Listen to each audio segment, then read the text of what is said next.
Уважаемый Владимир Викторович, 2020 год принес стране и родной республике сложные испытания. События, происходящие в период распространения COVID-19, привели все отрасли экономики к серьезным негативным последствиям. Однако нет никаких сомнений, все трудности будут преодолены, и неизбежно наступит время восстановления родной, богатой Республики Коми.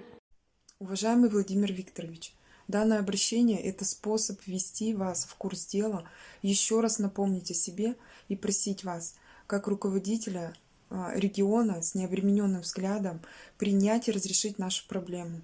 Это достройка дома по улице Стахановская в городе Сыктывкаре. Строительство дома, в котором мы приобрели жилые помещения по договорам долевого участия, начато в 2016 году и до сих пор не завершено. С самого начала возведение объекта происходит с большим отставанием от графика, заявленного застройщиком ООО «Вега» и гражданином Ермаковичем, его директором. Сроки сдачи раз за разом переносятся, а с середины прошлого 2019 года вовсе были остановлены.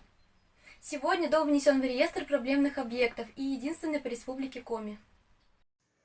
Создалось впечатление о том, что директор ООО «Вега» считает строительство многоквартирного дома с применением денежных средств более чем 100 кредиторов, участников долевого строительства, сферой какой-то единоличной частной деятельности, которая может регулироваться только им самим, не принимая во внимание положение федерального закона об участии в долевом строительстве многоквартирных домов и иных объектов недвижимости. В подтверждение этих слов можно привести факт того, что застройщик неоднократно без соответствующего согласования с контролирующими органами, то есть самовольно изменял проектное решение по площади и этажности жилых помещений.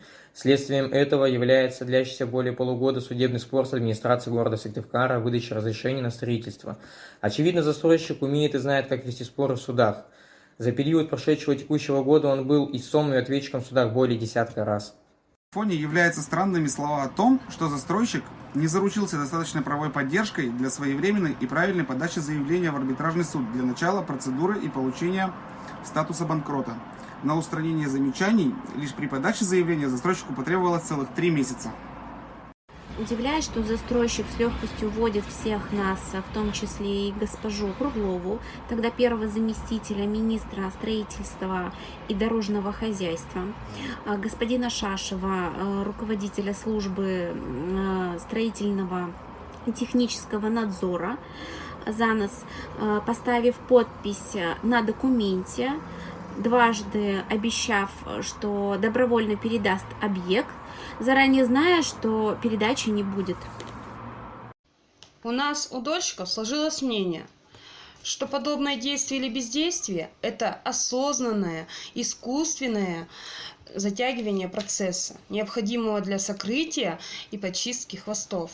Ничем другим нельзя объяснить появившиеся существенные различия между финансовыми показателями в заявлении о признании несостоятельности и в последней бухгалтерской отчетности, опубликованной в единой информационной системе жилищного строительства, когда де-факто застройщик уже был несостоятельным.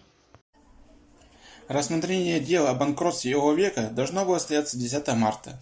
Затем, 16 апреля, и в связи с эпидемиологической обстановкой было отложен судом до 3 июля.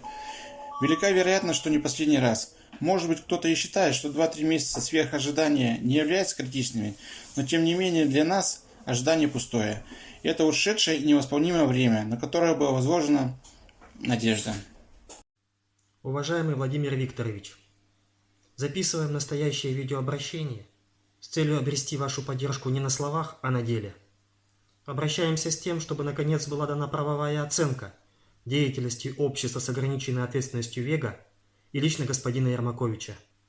С тем, чтобы нам как можно быстрее были переданы наши квартиры и полностью защищены наши права.